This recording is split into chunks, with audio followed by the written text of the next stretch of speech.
Amém. Glória a Deus e aleluia. Obrigado pela tua intercessão. Vejo que tem bastante gente aproveitando o feriado, né? Muita gente aproveitou para viajar. É bom viajar. Aliás, eu acabei de chegar também de uma viagem, né? Fiquei alguns dias com a minha família em Israel. Delícia a gente viajar com família, né? Muito bom. Pude estar assim vários dias com as minhas netinhas. Então fiquei assim apaixonado de viajar com as pequenininhas. Eu tenho uma neta de 4 anos, uma de 10 meses. Então o vovô fica babando. É uma delícia, é bom demais. Ainda mais em Israel, né? É triste, coisa ruim, né? Agora tem alguma coisa assim. Sempre que eu estou em Israel, o Senhor fala comigo, me mostra coisas. Deus vai me mostrando, vai abrindo meus olhos, trazendo entendimento, revelação. E Ele faz isso de maneira gradativa. Deus não dá tudo de uma só vez. E cada vez é algo novo. Nunca é igual. Nunca é repetido. Mesmo quando a gente vai em caravana, as caravanas nunca são iguais. Aliás, a gente sempre modifica os roteiros. Sempre estamos fazendo novos lugares, conhecendo novas coisas.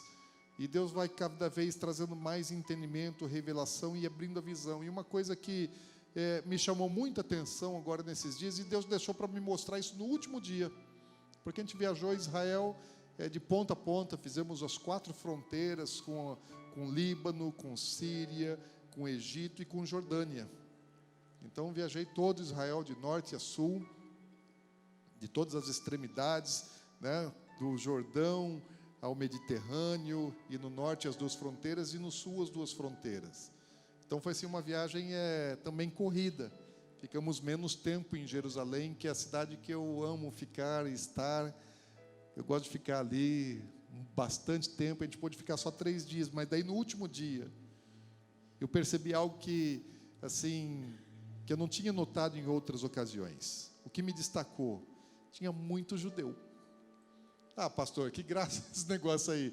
Em Israel tinha muitos judeus. Sabe por que estou dizendo que isso destacou de maneira diferente? Porque sempre Israel tem muito turista.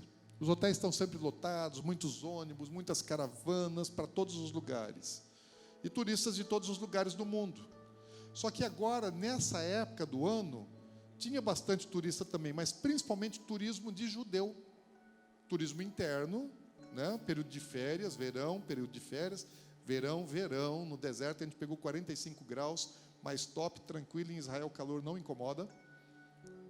Tudo é bom lá, gente, né? Nem o calor não é ruim. E Jerusalém sempre um clima muito agradável. E nós, para todos os lugares que nós fomos, tinha assim muito judeu viajando, fazendo turismo. Judeus internos, fazendo turismo interno, e judeus do mundo todo, judeus de todos os lugares do mundo, de todos os continentes, de todas as nações, de todas as línguas, judeus, fazendo turismo em Israel. E aí o Senhor começou a me mostrar isso. Eu vi o quanto isso é interessante, porque a cidade, principalmente de Jerusalém, está linda, assim, com muito movimento, muito movimento. E o Senhor começou a me ministrar que um tempo de restauração de todas as coisas, onde o lugar mais importante a ser restaurado é Jerusalém. A cidade está vivendo hoje dias muito parecidos com os dias de Jesus. Nos tempos que existia o templo lá em Jerusalém, os judeus vinham de todo Israel e do mundo todo para Jerusalém. Então, onde você estivesse em Jerusalém, sempre tinha gente de fora, andando, passeando, admirando, olhando, comprando, muito comércio, muitos negócios, muita atração, muita música, muita festividade. E nós vimos muita festividade, todo lugar tinha festividade. Nós vimos casamento todos os dias em Israel. Lá eles não casam no final de semana, não. Casam segunda, terça, quarta, quinta, sexta, qualquer dia da semana está tendo casamento. Nós vimos casamento todos os dias. Festa, muita celebração, muita visitação, muita gente passeando. Agora, isso mostra que é um tempo. Esse é um tempo profético. Jerusalém restaurada. E judeus de todo mundo indo para Jerusalém, como sempre foi em todo o tempo da história antiga. Agora, com algo muito especial, com um sentimento profético muito forte para o povo judeu, porque eles sabem que estão vivendo um tempo muito próximo, estamos às portas da manifestação do período messiânico.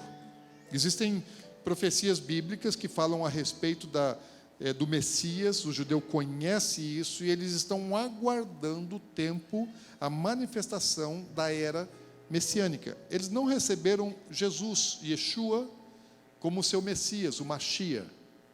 Eles não creem em Jesus. Eles ainda estão aguardando pelo Mashiach, pelo Messias.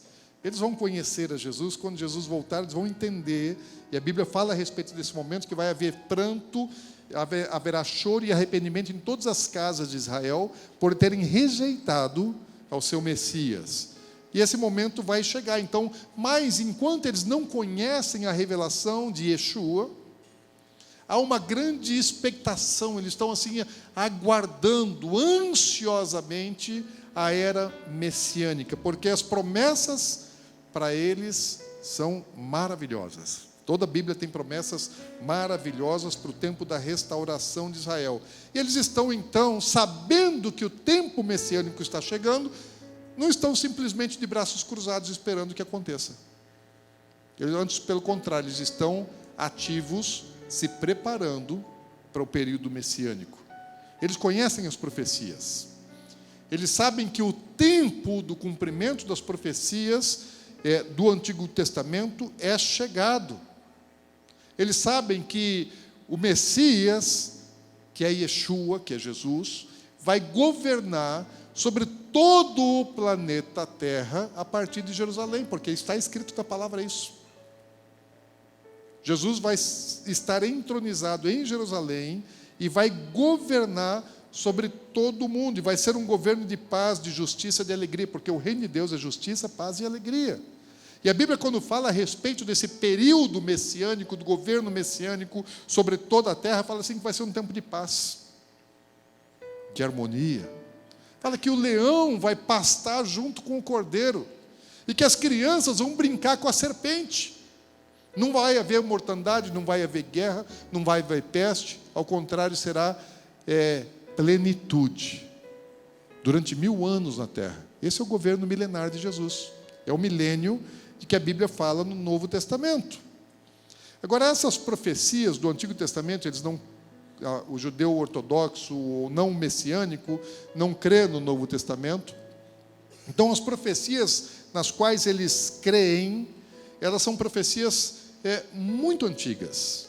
São profecias que têm mais de 2.400 anos, porque o Antigo Testamento ele deixou de ser escrito há mais de 2.400 anos atrás. Então, são profecias que têm mais de 2.400 anos de antiguidade, e algumas chegando a 2.800 anos, praticamente. O tempo dos profetas foi de quase 4 séculos, quando eles anunciaram as coisas relativas aos últimos dias para Israel. Então, por quase 4 séculos, Deus foi dando palavra,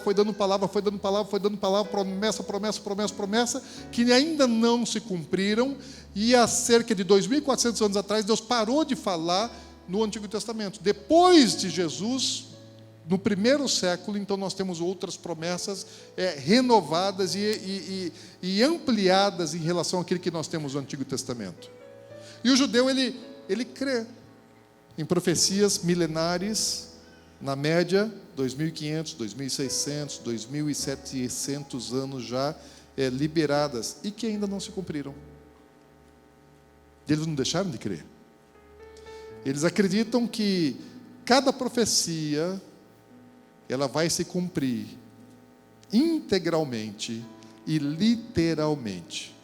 Eles não duvidam de nenhuma delas. Antes, pelo contrário, o tempo se passou, a fé não acabou, e hoje eles creem mais do que nunca, porque eles estão vendo que muitas dessas profecias começaram a se cumprir no último século.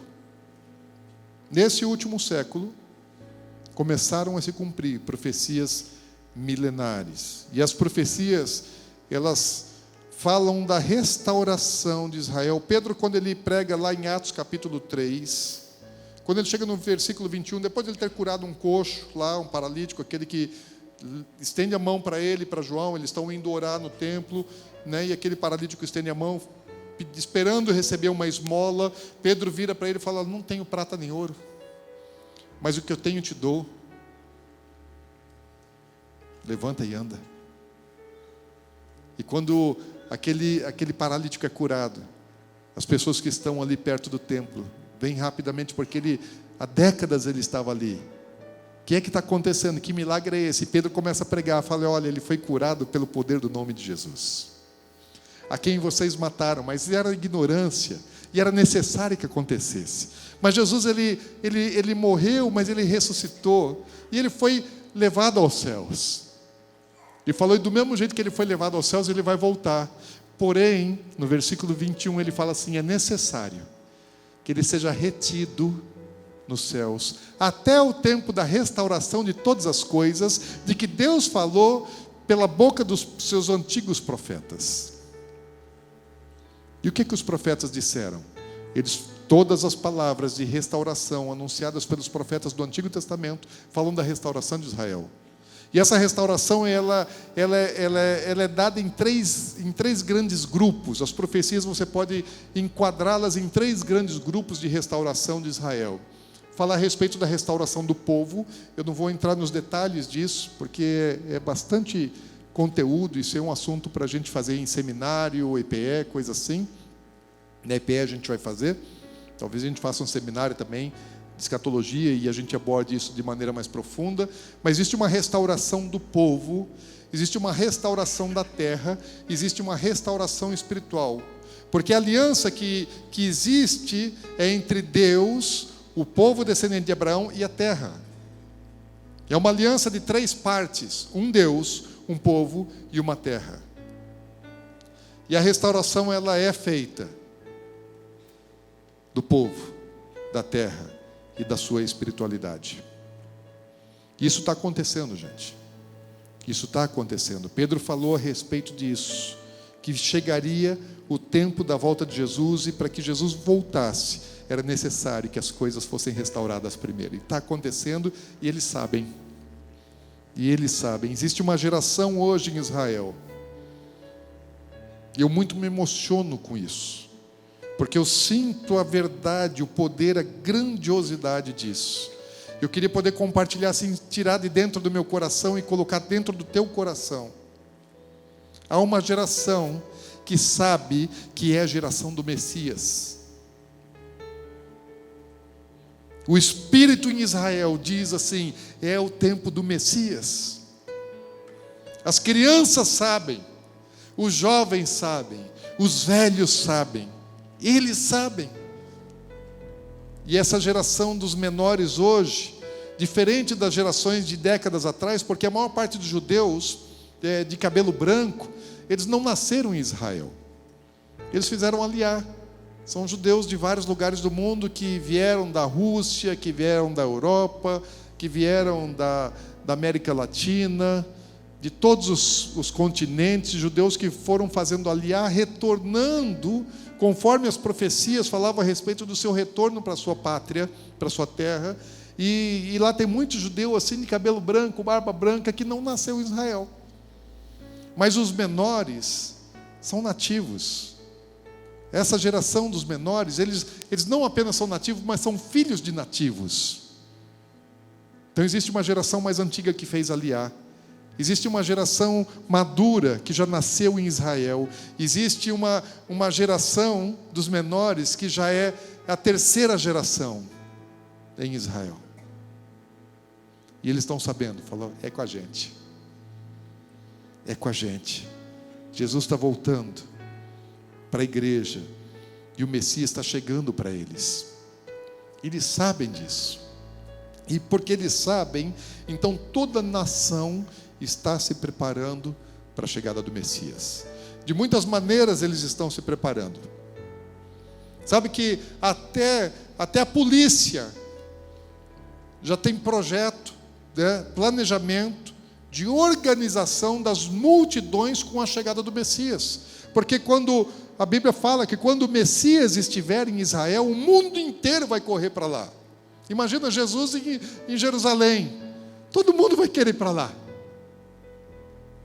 E a polícia já está se organizando, já sabe como é que vai administrar as multidões que vão correr para Jerusalém. Uma questão chave é a reconstrução do templo. Semana que vem na EPE, eu quero falar um pouquinho sobre os 3 templos. O templo de Salomão, o templo de Herodes e o 3º templo, profetizado por Miqueias, por Isaías e vários outros profetas anunciaram a reconstrução do templo. Tem muita gente que acha que o 3º templo é o templo do anticristo. Não é do anticristo. O 3º templo é profetizado. O anticristo vai profanar o 3º templo como o 2º templo foi profanado. Como o 1º também foi destruído. Então o anticristo ele vai profanar, ele vai se assentar lá e vai se dizer Deus.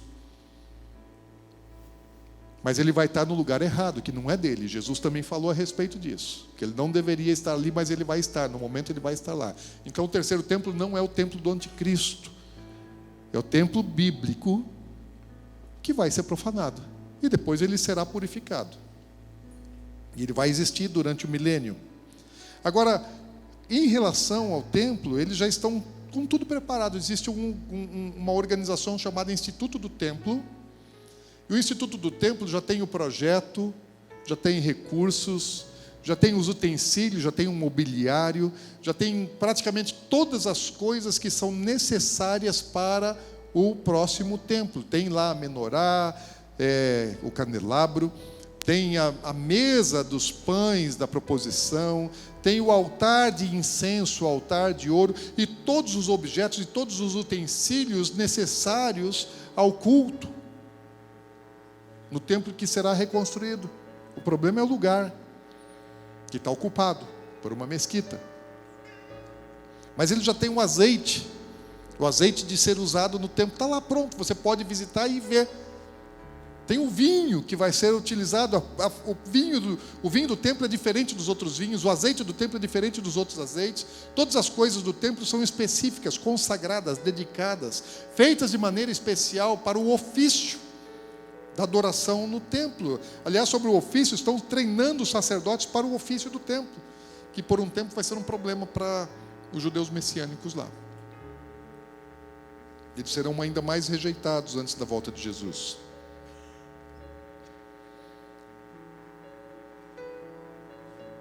E todas as coisas em Israel, não só o templo, não só a polícia, mas em todos os sentidos, a nação está se preparando para o tempo do governo messiânico. Eles sabem que esse tempo já está chegando. Se você for para Israel, você vai poder ver isso. Ano que vem, 2020, a gente vai novamente levar um grupo, já tem data certa, dia 30 de maio a gente vai estar saindo com um grupo. Essa semana a gente vai ter informações, panfleto a respeito dessa viagem. Então lá você vai poder ver, não assim, a maior parte das caravanas que vão para Israel não conhecem Israel. A maior parte das caravanas que vão para Israel conhecem os lugares históricos, a arqueologia, onde o que aconteceu. Olha, aqui aconteceu isso, aqui aconteceu tal milagre, aqui teve fulano de tal.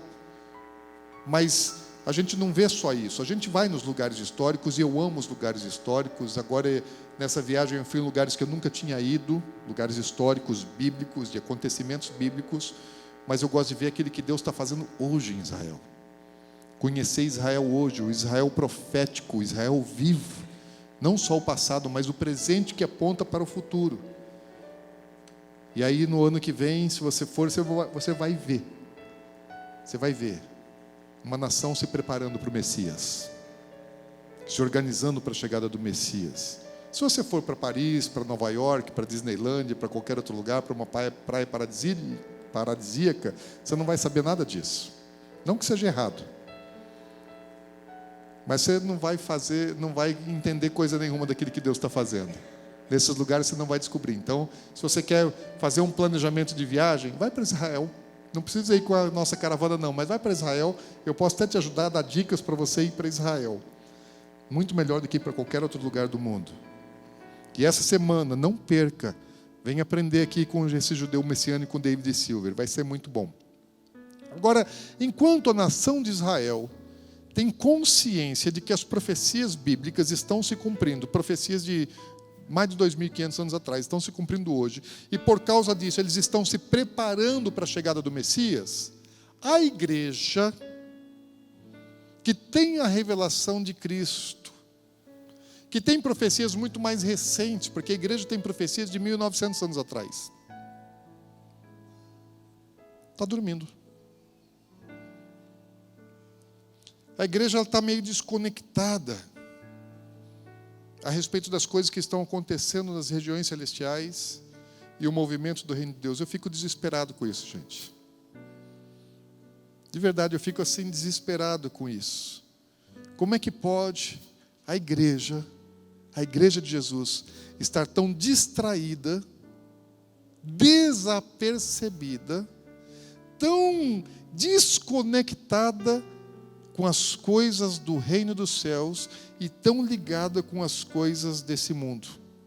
É exatamente aquilo que Jesus fala em Mateus capítulo 25, na parábola das 10 virgens. Dormiu. As 10 virgens dormiram, representam ali a igreja. E não são só 5 tolas que dormiram, mas todas as 10 virgens dormiram, as tolas e as sábias.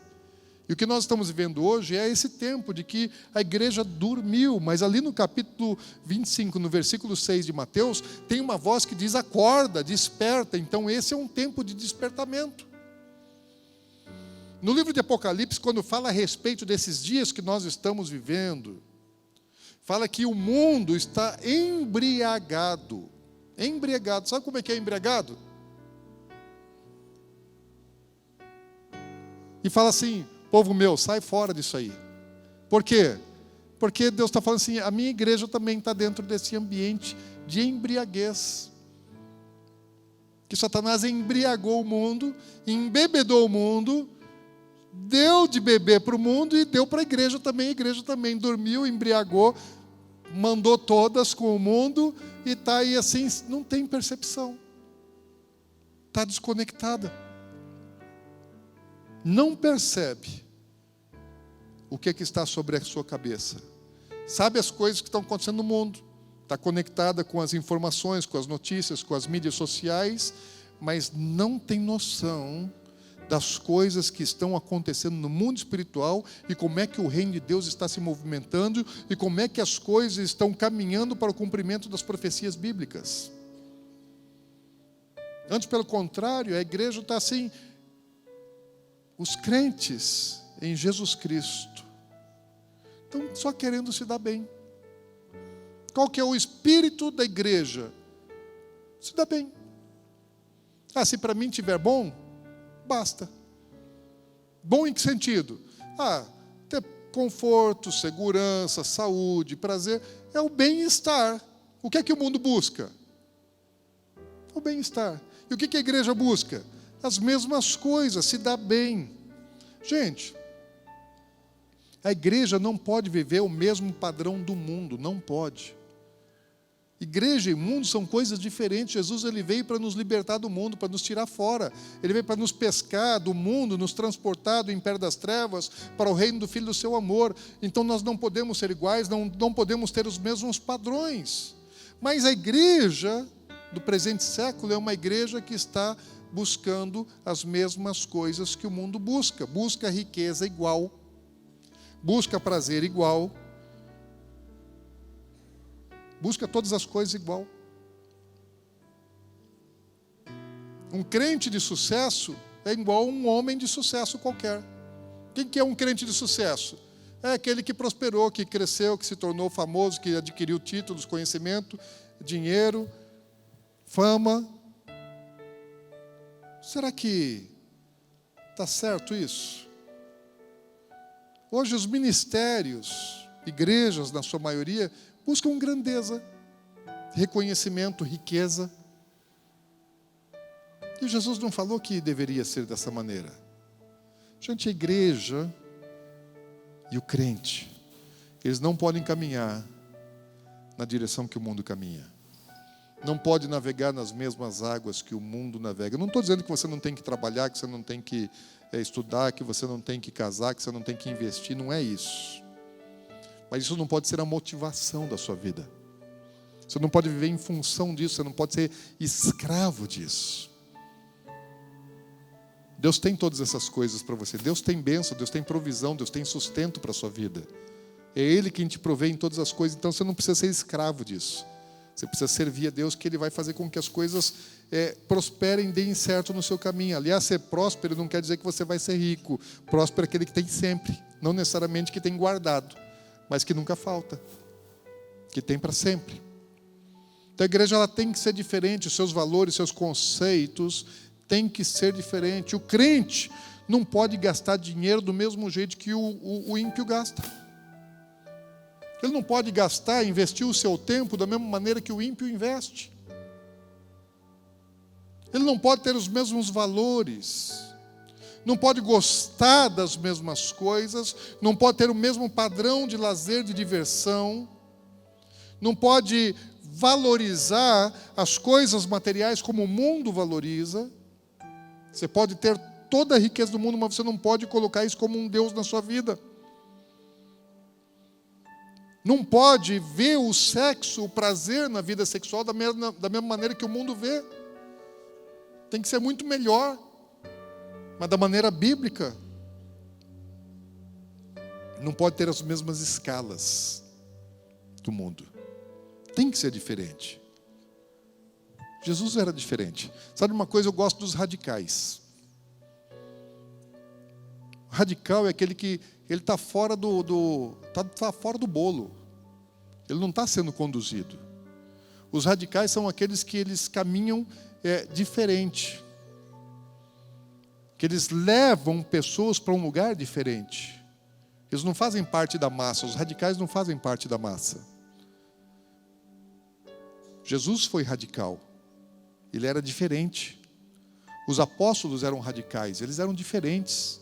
Os profetas eram radicais. Eles eram diferentes. Então, crente não tem que ser igual. Tem que ser diferente. Porque o nosso Senhor era diferente. Então, eu tenho que ser diferente. Eu não tenho que... A Bíblia fala assim, não vos conformeis com o mundo. Romanos capítulo 12. Ou seja, eu não posso ter o formato do mundo. Às vezes você vê para um judeu assim, ele é muito diferente. E para os nossos padrões, às vezes diferente até demais. Tem muita religiosidade. E eu não estou dizendo que nós temos que ter a religiosidade que os ortodoxos ou ultra-ortodoxos têm. Mas eles são diferentes do resto do mundo. A maneira deles agirem, você sabe assim que o judeu, o cara que não tem Jesus no coração, os ortodoxos, os religiosos, os homens sequer eles olham para as mulheres. Uma vez eu estava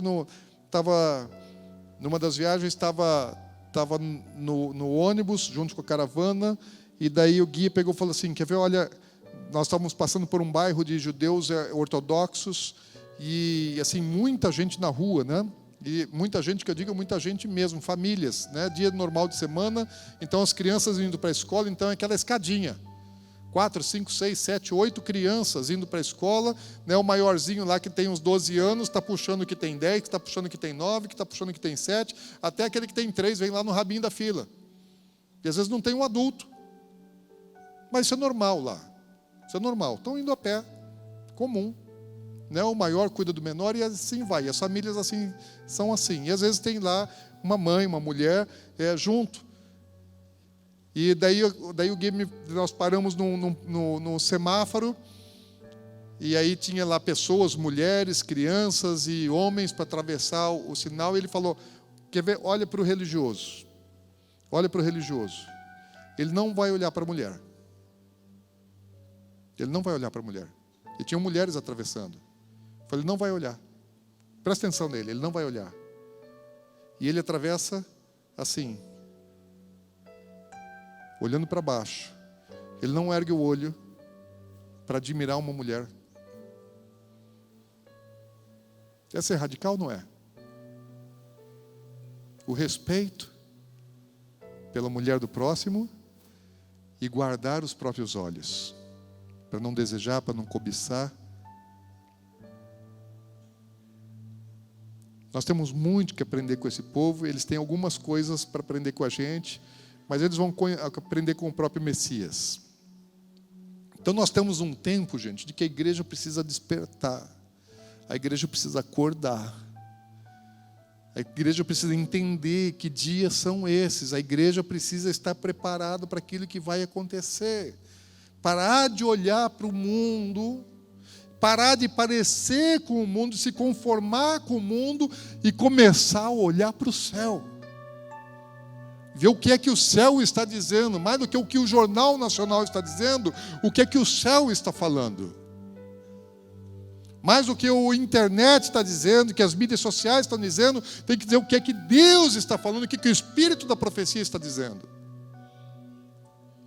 Porque Deus está falando, mas se nós não estivermos atentos para a voz de Deus, se nós não estivermos atentos porque a palavra de Deus fala a respeito desse tempo, nós vamos nos consumir com as informações que não têm utilidade nenhuma e que só nos fazem andar para trás e sermos parecidos com o mundo.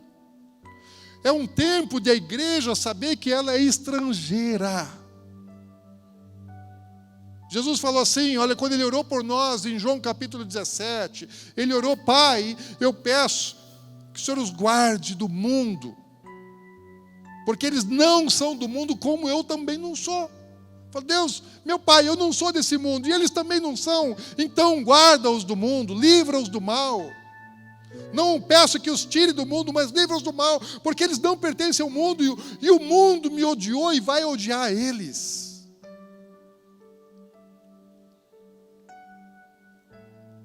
Então Jesus está dizendo assim: o crente vai ser odiado pelo mundo. Por que o crente tem que ser odiado pelo mundo? Porque não concorda com as coisas do mundo. Quando ele se parece com o mundo já não tem mais nenhuma rejeição para com ele, que ele se torna semelhante. Mas não é isso que Jesus disse. Não é isso que a igreja original viveu. Nós temos que parar de parecer com o mundo e sermos verdadeiramente cidadãos do reino dos céus. Nós não somos daqui. Nós não somos daqui. Você é estrangeiro. Você não é daqui, você não vai viver eternamente aqui, você não vai ficar para sempre aqui. Aqui você é estrangeiro. Aqui você e eu temos que ser embaixadores do reino de Deus. Nós temos que manifestar o reino de Deus aqui na terra. Não sermos iguais à terra. Não desejarmos essa terra, não estarmos enraizados nessa terra. Nós somos dos céus. Nós viemos dos céus e nós vamos voltar para os céus.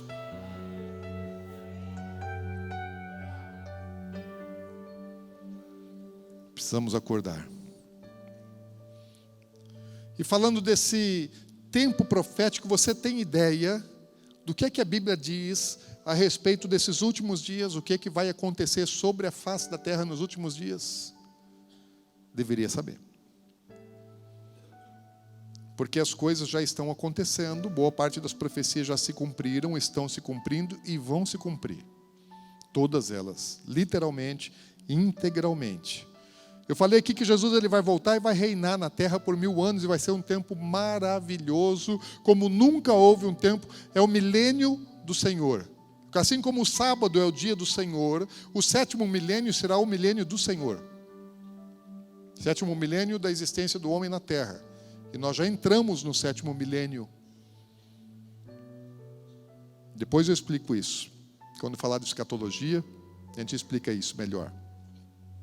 Agora, antes de Jesus reinar por 1000 anos na terra, vão acontecer muitas outras coisas. Paulo ele fala assim, lá em 2 Tessalonicenses, capítulo 2, versículo 3, ele fala assim: irmãos, no que diz respeito à vinda do nosso Senhor Jesus Cristo e à nossa reunião com Ele,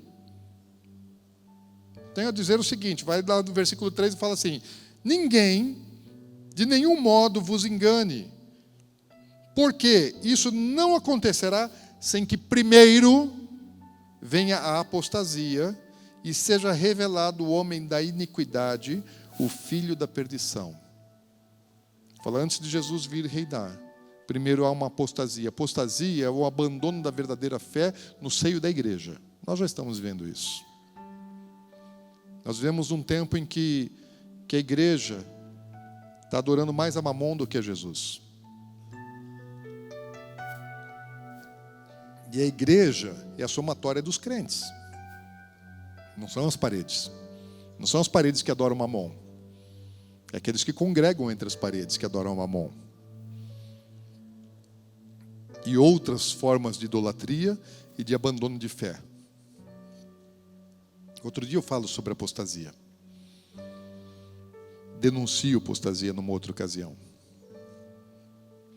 Mas não só a apostasia, mas falo também a manifestação, a parousia do homem da iniquidade, que é o falso Cristo, o anticristo,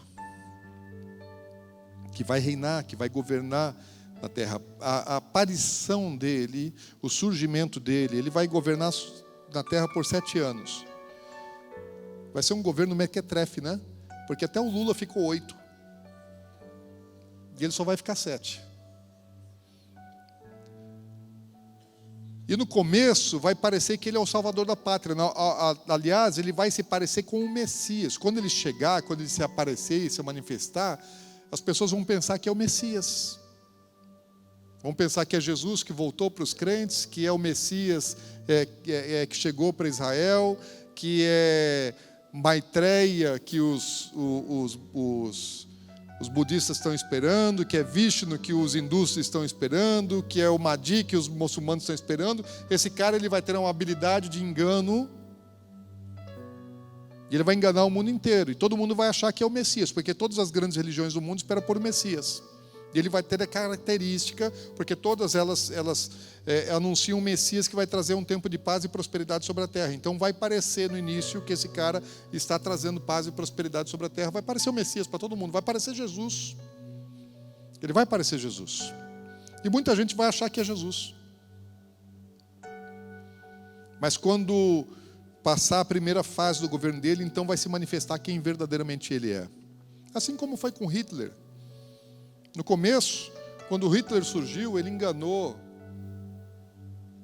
a Áustria, ele enganou a Alemanha, ele enganou muitos. Fizeram aliança, a Itália fez aliança. E muitos povos com cultura, com educação, com formação, se deixaram enganar por Hitler.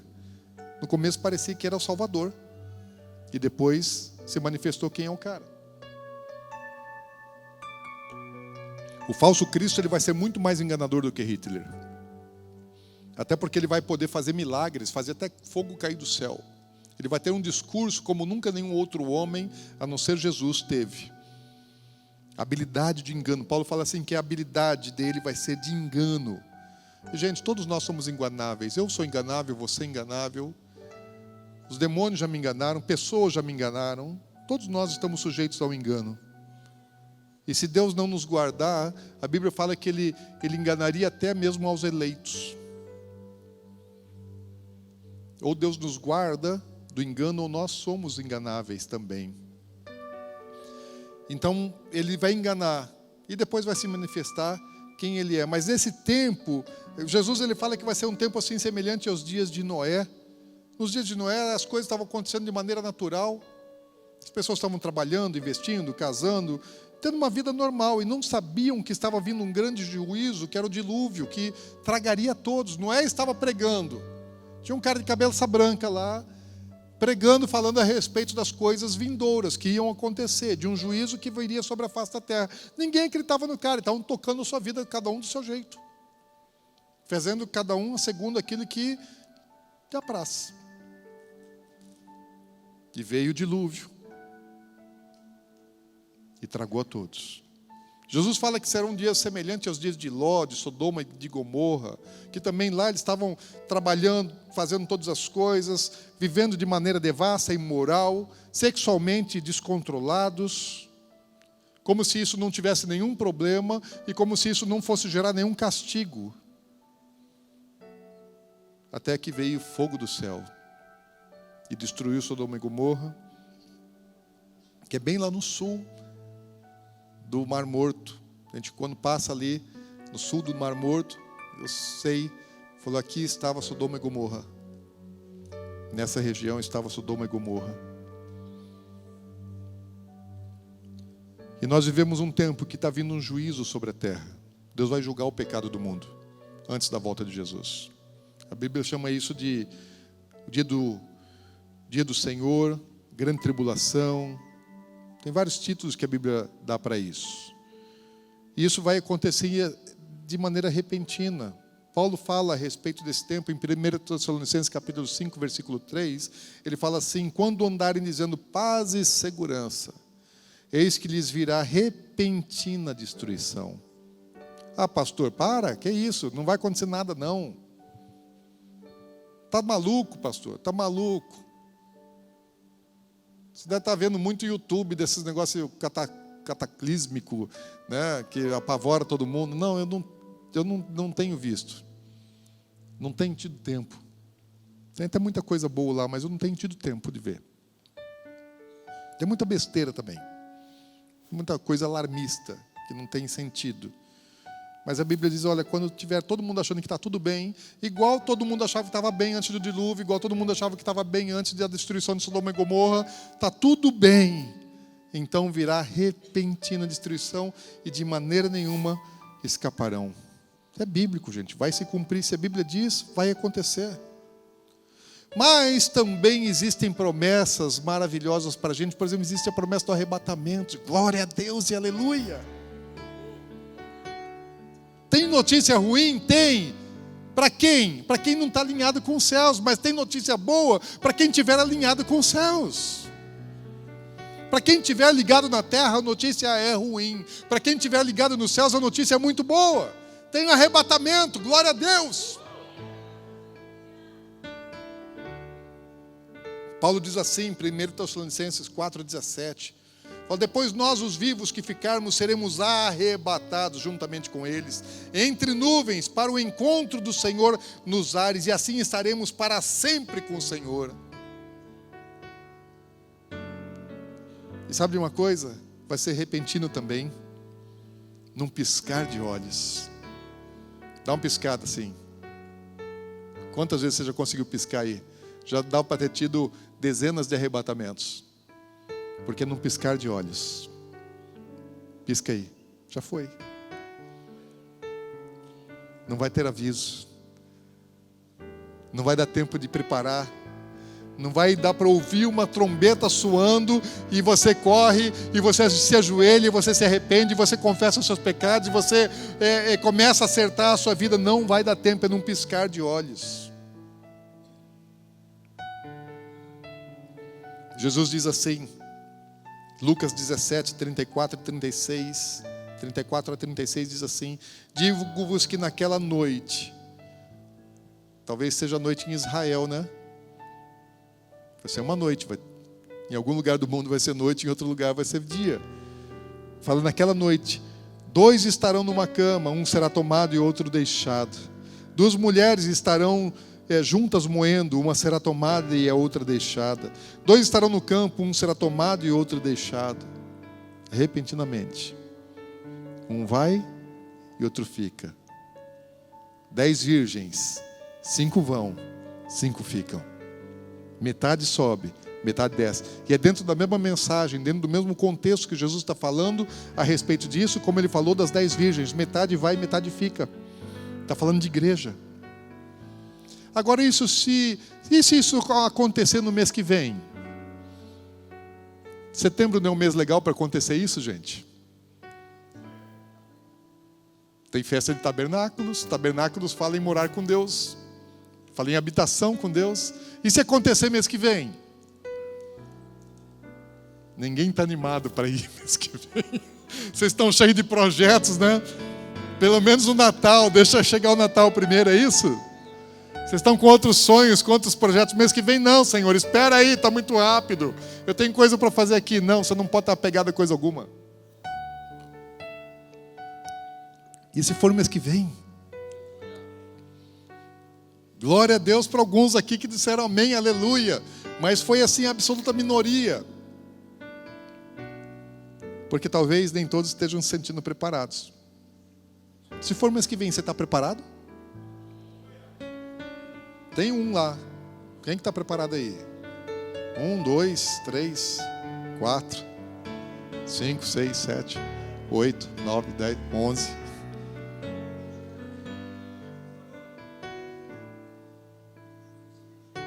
E se for amanhã?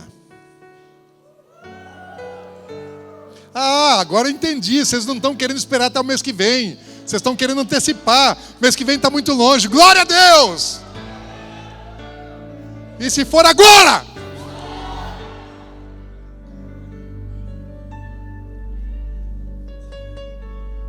Gente, eu espero por esse tempo. Eu espero por esse dia. Só que você, para esperar por esse dia, você tem que estar preparado todo o tempo. Você precisa se preparar, gente, urgentemente. Porque a geração do Messias já está aí. Jesus vai vir reinar para essa geração. Só que antes dele vir reinar, a igreja vai ter que subir. Nós não temos mais tempo. Eu e você não temos mais tempo para brincar de ser crente.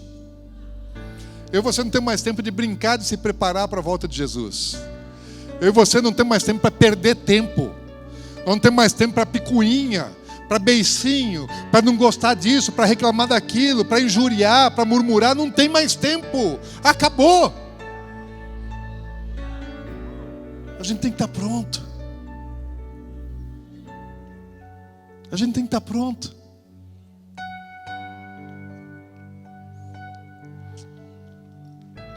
Olha, se for essa semana, domingo que vem eu quero comunicar que não estarei no culto.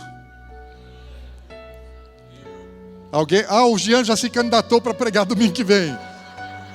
Hã? Achei que você estava se candidatando para pregar no próximo domingo. Porque se manifestou, né? Pastor se manifestou. Falei, eu não vou estar. Falei, deixa que eu prego. Pastor Marcos prega. Alguém prega aí, tá? Alguém aí vai pregar aí. Vai falar, vocês não ouviram o que o pastor disse, né, domingo passado. Aí, agora pronto. Vamos aqui agora, a gente vai ter que acreditar. Porque esse dia vai chegar. E, gente, eu não vou estar mais aqui. Eu não sei se eu vou ter oportunidade de pregar mais uma vez. Não sei. Enquanto tiver oportunidade, eu vou tentar estar acordando a igreja, despertando a igreja. Gente, acorda, acorda. Por favor, acorda. Por favor, não fiquem para trás. Por favor, não sejam deixados. Não brinquem. É sério. É verdadeiro. Sabe que a gente se prepara para muitas coisas na vida. Há vários níveis de preparo na vida. Um aluno se prepara para fazer uma prova. Um professor se prepara para dar aula, para ensinar. Um músico, ele se prepara, ele ensaia para poder tocar, para poder cantar. Eu me preparo para poder pregar, para poder lecionar. Nós nos preparamos, às vezes, para reuniões familiares, para um jantar, para uma festa, para um encontro, para uma reunião de trabalho. Existem alguns preparos nas nossas vidas que são preparos assim intensos. Uma formação universitária, um doutorado, exige dedicação, empenho, tempo, dinheiro. Quanto mais importante o assunto para o qual você se prepara, maior é a sua dedicação e responsabilidade no preparo para aquilo. Existem algumas que exigem bastante da gente. Uma noiva se prepara para um casamento. Um estudante se prepara para um vestibular, para um concurso, diferente do que para fazer uma prova. Um atleta, se vai competir numa Olimpíada, ele passa anos se preparando para a competição olímpica, para poder ganhar o prêmio. Agora, qual é o preparo mais importante de toda a nossa vida? A Bíblia diz assim: prepara-te, ó Israel, para que te encontrares com o Senhor teu Deus. A Bíblia fala, se prepara. Nós já estamos acostumados a nos preparar para muitas coisas, mas a Bíblia fala assim, sabe para o que você tem que se preparar? Para o seu encontro com Deus, porque ele vai acontecer. Ele vai acontecer. Eu e você vamos nos encontrar com o Senhor. Nós vamos nos encontrar com Ele. Um dia, eu e você vamos ter um encontro com Ele. Agora, isso pode ser glorioso ou tenebroso. Não vai ter meio termo. O nosso encontro com o Senhor, ou ele é glorioso, ou ele é tenebroso. Isso não depende dele, isso depende de você, depende de mim, depende da gente. Eu estou me preparando para que esse meu encontro com ele seja glorioso. Tudo que eu quero na minha vida, eu digo assim, é o grande desejo da minha vida, e que eu gostaria muito de poder tirar de dentro de mim e colocar dentro de você. Eu queria que você sentisse a mesma coisa. O meu grande desejo, e eu não desejo nada além disso, mais do que isso, é um dia poder estar diante de Jesus, do meu Senhor, aquele que deu a vida por mim na cruz. Eu quero poder olhar nos olhos dele, os olhos de fogo dele, sem cair de pavor no chão, e olhar para a boca dele e ouvir ele dizer: muito bem, Dinho, servo bom e fiel. Sobre o pouco foste fiel, sobre o muito te colocarei. Entra no gozo do teu Senhor. Eu não quero nada além disso. Eu não preciso de nada além disso. Eu não preciso de dinheiro, não preciso de fama, não preciso de poder, não preciso de nada. Eu só preciso disso na minha vida. E se eu pudesse colocar isso dentro da tua cabeça, se eu pudesse colocar isso dentro do teu coração, eu daria cada gota do meu sangue para que você pudesse ter o mesmo sentimento. Eu falo isso com sinceridade, porque Deus me deu um coração de pastor. E eu me preocupo com a igreja. Por quê? Porque eu sei que nem todos estão preparados. Porque eu sei que nem todos estão interessados nisso.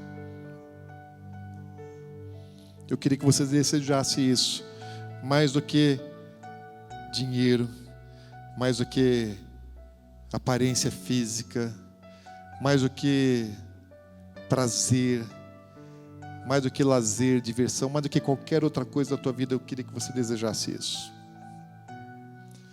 Porque se a vida eterna não for o seu destino, nada nessa vida faz sentido.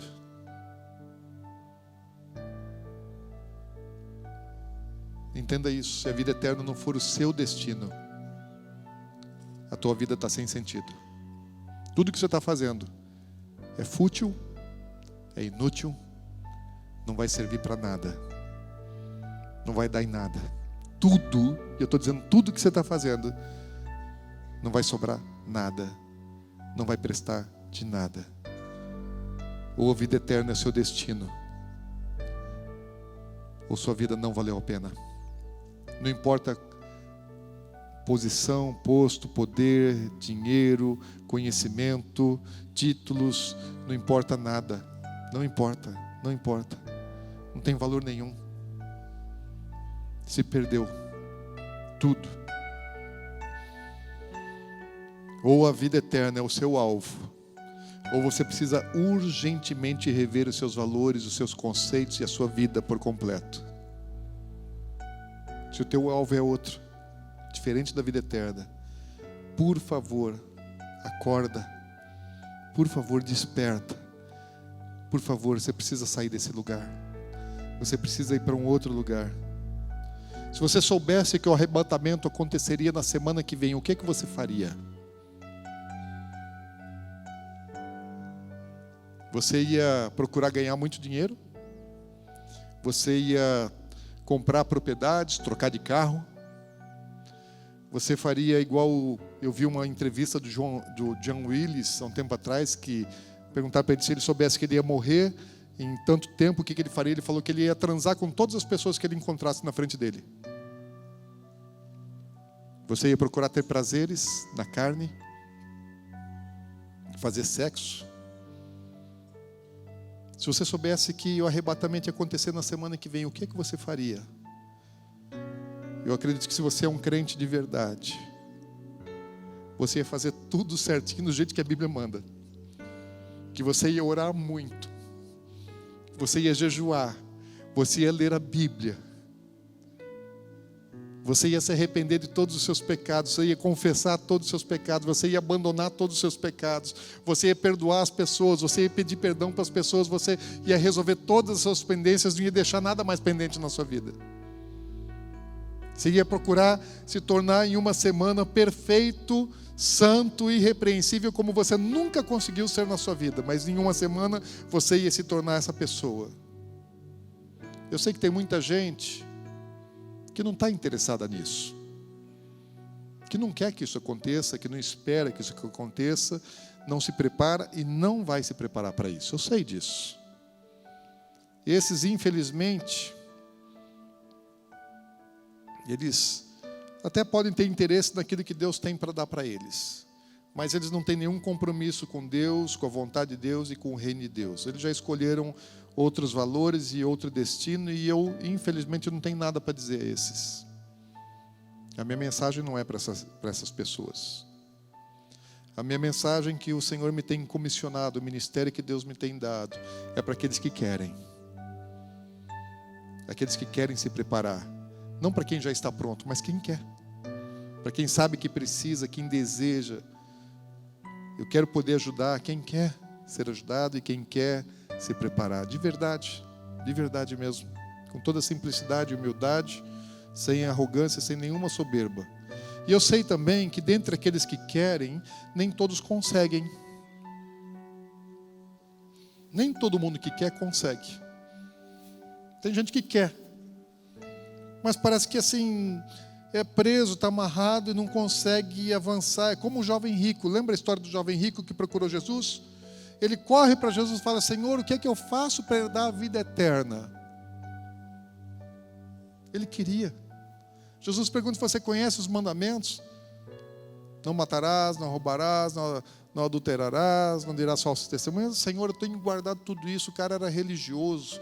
Ele seguia a fé judaica, os mandamentos bíblicos, e queria a eternidade. Ele queria. Tinha uma religião, tinha um bom caráter. Mas ele tinha um problema. Ele não guardava, ele não obedecia o primeiro de todos os mandamentos, de ter Deus sobre todas as coisas. Antes de Deus estava o dinheiro. O Deus dele era o dinheiro. Então ele guardava todos os mandamentos menos o primeiro. Mamon era Deus dele. E Jesus manda: abre mão do teu Deus, troca o teu Deus. Então você vai ter a vida eterna. E para Jesus falar assim: troca o teu Deus, fala: pega o teu dinheiro, que era o teu Deus, e abre mão dele, entrega tudo isso, distribui. E aí você vai ter um tesouro nos céus e você vai ter a eternidade. Vem, me segue. Ele poderia ter sido o 13º apóstolo. O cara teve a oportunidade de ser apóstolo de Jesus. Mas o dinheiro era mais importante para ele. Ele queria, mas ele não conseguia, porque ele estava preso. Vem no culto de libertação com a pastora Janete, ela vai te ajudar. É tom de brincadeira, mas é verdade. Porque não adianta a gente achar que a gente vai chegar em algum lugar se a gente não mudar alguns procedimentos na nossa maneira de pensar e de agir. Para você ter uma colheita diferente, você acha assim: uma hora mais cedo ou mais tarde vai acontecer. Não vai.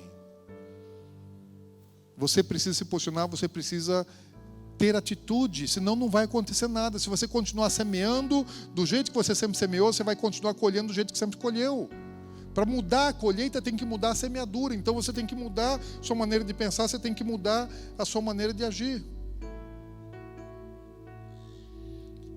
Quando a gente pensa nas coisas vindouras sobre a terra, e eu sei que existem algumas coisas que são... Louvor, vem para cá. Eu sei que existem algumas coisas que são terríveis, profeticamente falando, sobre coisas que vão acontecer na terra. A gente vai pensar, lógico, sobre a questão da nossa segurança, nossa integridade física. Que deu louvor? Pode vir, pessoal do louvor, vem para cá. E sabe de uma coisa? A integridade física é um problema nos últimos dias. Porque vai ter tanta coisa ruim acontecendo que Jesus até manda correr, manda fugir, se esconder. E eu não tenho uma resposta com relação à integridade física. Essa semana ainda a pastora Cássia me mandou um áudio de um sonho que ela teve, que fala a respeito do risco para a integridade física. E a gente precisa orar e buscar entendimento, discernimento, qual que tem que ser a postura da igreja, porque se a gente estiver aqui, o anticristo ele vai perseguir a igreja, está na Bíblia, e vai vencer. Vai ser dada autoridade para ele vencer até a igreja. Então nós corremos risco em relação à vida, a patrimônio, a todas as coisas. Assim como os judeus que estavam lá no século passado, há 100 anos atrás, judeus prosperando, enriquecendo na Europa e nem sabiam que o nazismo estava surgindo e qual seria o fim deles. Depois 6 milhões morreram, foram tirados das suas casas, perderam seus bens, seus patrimônios, foram levados para os campos de concentração, foram executados, mas eles não tinham ideia. Se tivesse ideia, tinha fugido, tinha escapado. Eu não tenho uma resposta a respeito da nossa segurança patrimonial e da nossa segurança física, não tenho. Talvez o Senhor vai nos dar isso. A única coisa hoje que eu posso te dizer, se a coisa começar a esquentar, corre para Jerusalém, porque lá vai haver segurança, está na Bíblia. Isso está na Bíblia. Em Jerusalém, em Sião, haverá segurança. Então lá Deus vai colocar a mão e vai proteger, como protegeu os judeus na terra de Gósen, lá no Egito. Então isso eu sei. Não sei se eu vou ter oportunidade de ir para lá ou se eu vou ter que ficar e quem sabe até ser um mártir. Não tem problema nenhum de ser mártir. Não tenho medo disso. Porque quando eu morrer eu sei para onde eu vou. E o diabo não pode fazer nada além de tirar a vida. E vai ser dada autoridade para ele fazer isso contra a igreja. E eu não estou preocupado com isso.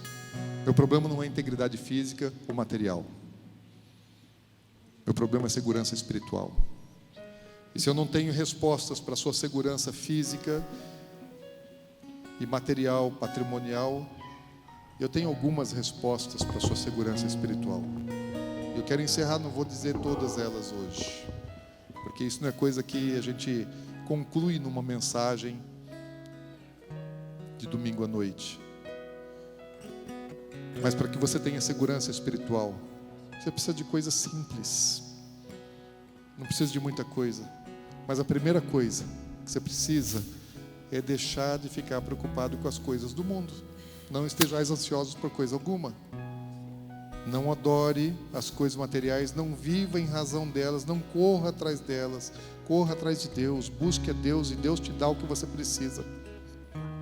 Não estou dizendo para você não trabalhar, para você pedir demissão do seu trabalho, do seu emprego, para você não ir atrás, para você ficar dormindo na tua casa, para você só orar. Não é isso que eu estou dizendo. Foi para você não adorar essas coisas, para você adorar Deus, buscar Deus, e Deus vai te prover, Deus vai te guardar, Deus vai te abençoar. Agora, se você não enriquecer, não tem problema, porque a nossa riqueza não é terrena, a nossa riqueza é eterna, é celestial. Ou você crê nisso, ou você está com um sério problema de fé. Jesus disse assim: no mundo tereis aflições. Ele não falou no mundo tereis riquezas. Ele pode até te dar, mas ele não prometeu.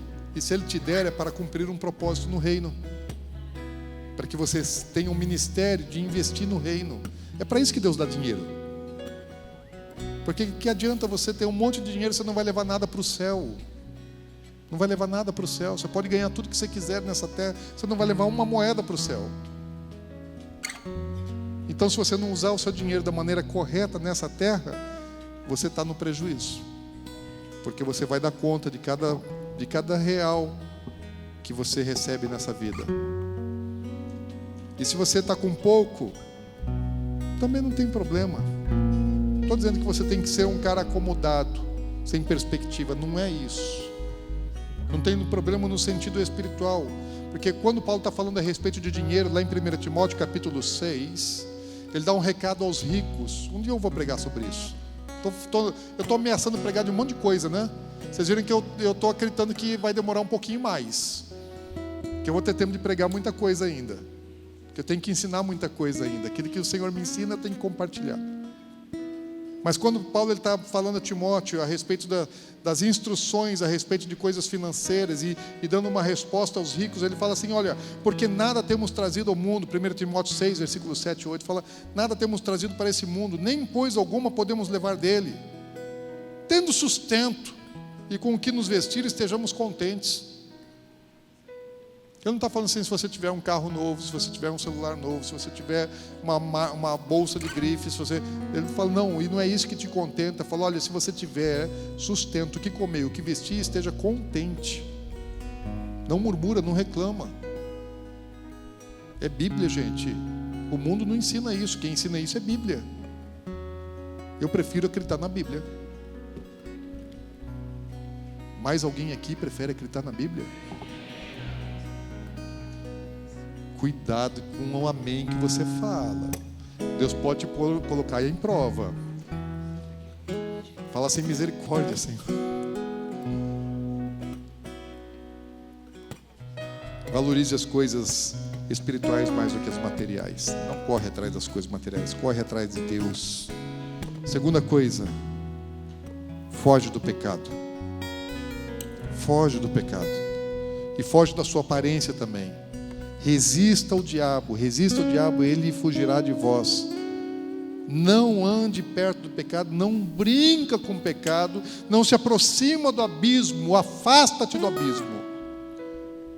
Cuidado com o decote, cuidado com a aparência física das pessoas que te atraem aos olhos. Cuidado com a injustiça, cuidado com a mentira, cuidado com os laços. O diabo sabe qual é a tua fraqueza, então se determine a viver em santidade. Aborreça o pecado, tudo aquilo que Deus aborrece, você tem que aborrecer também. Tudo aquilo que Deus ama, você tem que amar.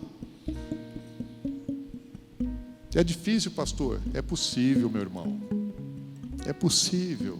Você precisa querer, precisa crer. Precisa crer nessa palavra, precisa viver essa palavra. Paulo, falando a respeito da volta do Senhor, ele diz assim, em 1 Tessalonicenses 5:23, fala, o mesmo Deus de paz vos santifique em tudo. Que Deus te santifique, e no vosso espírito, na vossa alma e no vosso corpo. Deus quer que você seja santo de corpo, de alma e de espírito, não é só de espírito. Teu corpo não é objeto de prazer, só para o teu esposo, para a tua esposa. Não é para ser desejado, não é para ser cobiçado, é para ser guardado, é para ser protegido. Não precisa usar burca, não precisa ir tanto, mas se quiser usar também, o João Paulo já falou amém. A Claudete vai ter uma burca elegante, chique. E ele fala assim, sejam conservados, vosso corpo, alma e espírito, sejam conservados, íntegros e irrepreensíveis na vinda do nosso Senhor Jesus Cristo. Como é que você tem que estar? Íntegro e irrepreensível. Completo, íntegro é completo, 100% de Deus, não é 99% para Deus, é 100% para Deus. Íntegro, inteiro, completo. Irrepreensível. Que as pessoas possam procurar em você, como procurar em Daniel, alguma coisa de errado, de ruim, e não encontrar. Ah, pastor, aí é demais. Não fui eu que escrevi a Bíblia. Está na Bíblia. Então eu tomei essa palavra para mim. A minha vida tem que ser íntegra e tem que ser irrepreensível. As coisas que eu faço longe dos olhos das pessoas não podem ser diferentes das coisas que eu faço diante dos olhos das pessoas. As coisas que eu falo quando as pessoas não estão ouvindo não podem ser diferentes do que eu falo quando as pessoas estão me ouvindo. Se eu falar de você na sua ausência, eu tenho que falar a mesma coisa na tua presença. Irrepreensível. Em todas as coisas, nada oculto. Nossa vida tem que ser uma carta aberta. Agora não se preocupe que você não é capaz de se tornar santo de corpo, alma e espírito. É o Deus de paz que te santifica. Mas você precisa querer, você precisa deixar Ele fazer, você precisa deixar Ele moer. Você não pode resistir à obra dele, porque Deus te respeita. Se você não deixar, Ele não vai fazer. Por último, última dica para você: vigia. Aliás, essa não é uma dica minha, é dica da Bíblia também. Jesus é quem disse assim, mas a respeito daquele dia ou hora, ninguém sabe, nem os anjos no céu, nem o Filho, senão o Pai. Está aí de sobreaviso, vigiai e orai, porque não sabeis quando será o tempo. Jesus está dizendo assim, ó, existe um dia e uma hora, já está pré-determinado. Deus sabe qual é o dia e a hora. Como você não sabe, Jesus está dizendo assim, então você vigia. Quando? Todo dia e toda hora. Às vezes eu vou numa festa, numa formatura, num casamento, e pode estar o povo lá bebendo e dançando, e tocando música de todo tipo de coisa. Pode estar tocando até como é que chama aquele ritmo que tocava na época antes do dilúvio, pré-diluviano? Funk. Vocês não sabiam disso?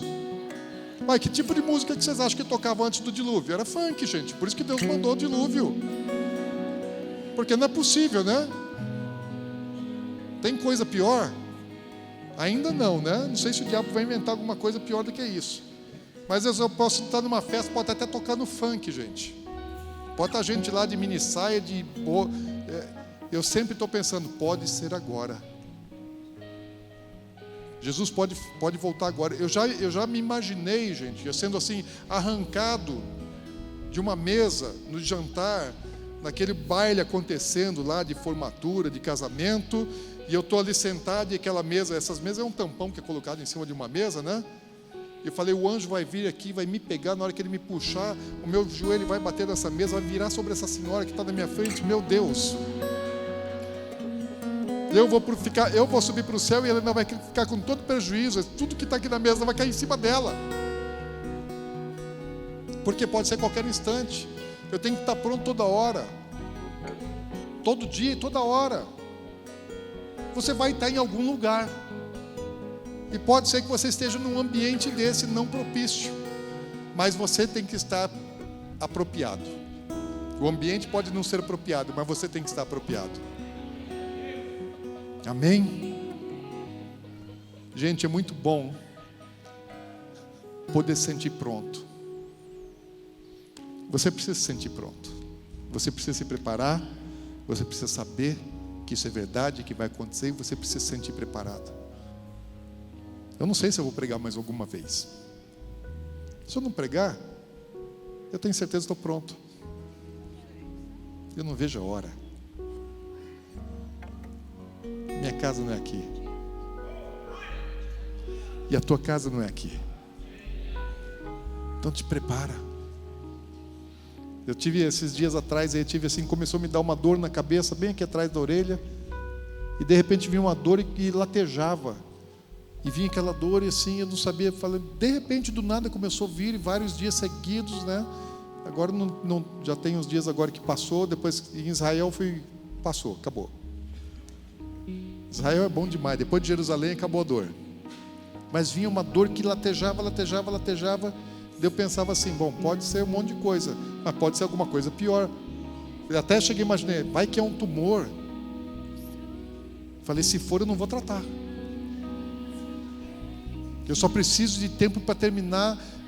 Eu tenho que escrever um livro, eu preciso de tempo para escrever um livro e terminar de gravar os meus vídeos aí a respeito da volta de Jesus, da restauração de todas as coisas, do comentário de Israel. Eu só preciso de alguns meses, Deus. Mas sempre a paz de você saber que você está pronto. Assim, o que eu tenho que fazer ainda? Eu só tenho que deixar conteúdo para quem vem atrás de mim. Assim, por mim mesmo, não preciso fazer mais nada. Eu acho que eu não preciso fazer mais nada por mim. Me sinto preparado, me sinto pronto. Eu quero Ele. Eu quero Ele. E, gente, não existe uma paz mais gostosa de você saber que você pode morrer e que você não vai deixar nada para trás. Talvez eu não cumpra tudo aquilo que Deus queria que eu cumprisse aqui. Não acelerei o necessário, não trabalhei o necessário, o quanto deveria. Não ensinei, não preguei o quanto deveria. Não escrevi aquilo que eu deveria escrever. Não gravei as coisas que eu deveria ter gravado.